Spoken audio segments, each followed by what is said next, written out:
'Tis true. I profess myself a votary to love. The words of George Washington. I feel the force of her amiable beauties in the recollection of 1,000 tender passages. Written in a love letter that dates back to 1758, when Washington was in his 20s before he married Martha. Washington's letter is stored at Houghton Library under lock and key on the campus of Harvard University.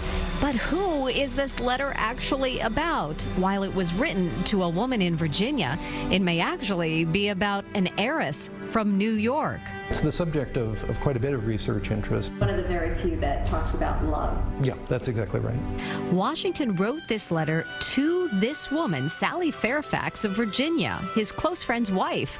For decades, historians have believed Washington was in love with Sally because of this letter. 12th September 1758. There isn't a lot of surviving documentation about Washington's personal and romantic life from these early years, so having this letter as direct evidence of that has been very important to Washington scholarship.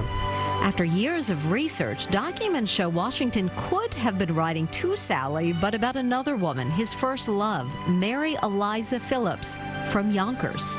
'Tis obvious, doubt it not, nor expose it. The world has no business to know the object of my love. Mary had just married another man. Second, Sally received the letter from George in the same packet as one written to her husband from George.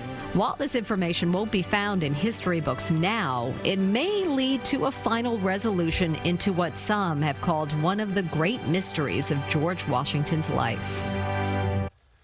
I believe more review should be done about this letter and about this time in George Washington's life when he was in his mid-20s. Especially if there's so many questions about it, sure. I mean, it would seem all the research points to a conclusion.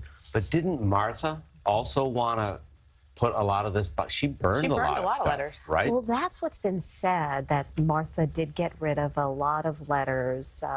So the questions still are there, and I wonder if documents are maybe in people's attics and basements. Yeah, I think yeah. everybody should start looking. Yeah, it's Start been a looking is I right. hope I have one in mine. I'm going to tear my attic apart. It's already worth been something. wonderful talking to people. We were at the 92nd Street Y last night. We'll be at Shakespeare and Yonkers Public Library. And people have come out saying, hey, I have some information you may want to take a look at. So, yeah, Nice. it's